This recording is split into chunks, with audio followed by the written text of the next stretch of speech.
বেশে তুই দেখি দম কষে উঠিস না রে ভেসে পেয়ে যন্ত্রণা রবে না এ ধন জীবন যৌবন তবে কেন মন এত বাসনা রবে না এ ধন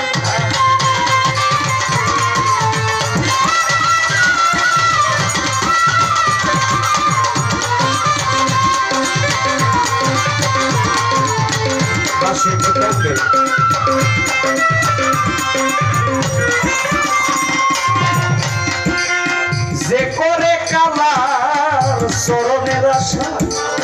জানো না রে মন তার কি দুর্দশা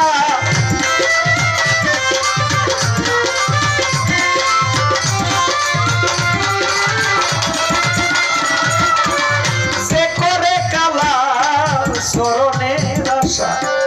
জানো না রে মন তার কি দুর্দশা ভক্ত বলি রাজা ছিল সর্বস্ব দান দিল ব্রাহ্মণ রূপে বিধি করে চলো না রবে না এ ধন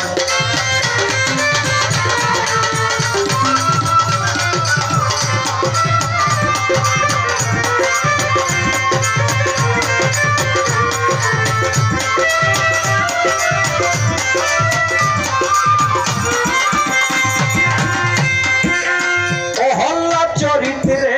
দেখো চিত্ত ধামে কত কষ্ট পেল সেই হরি নামে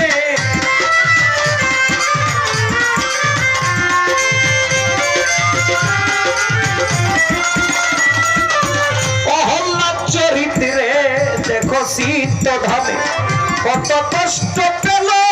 সেই হরি নামে তারে আগুনে পোড়ালো পানিতে ডুবালো ছাড়িল শ্রীনাম সাধনা রবে না এ ধন জীবন যৌবন তবে কেন মন এত বাসনা রবে না এ ধন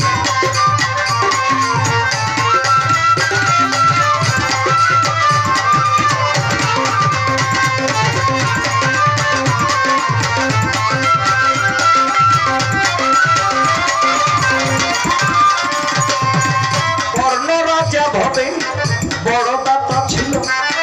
অতিথি সেবাই তার পুত্রকে নাসিল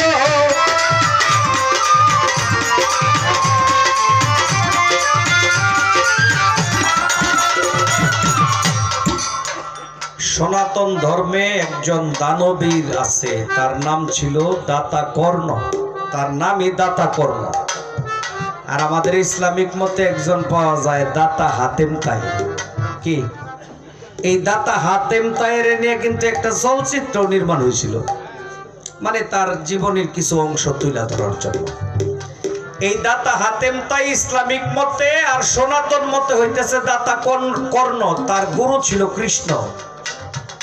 তার গুরু বলছিল কর্ণ রে তোর কাছে যদি কেউ কোনো কিছু দাবি করে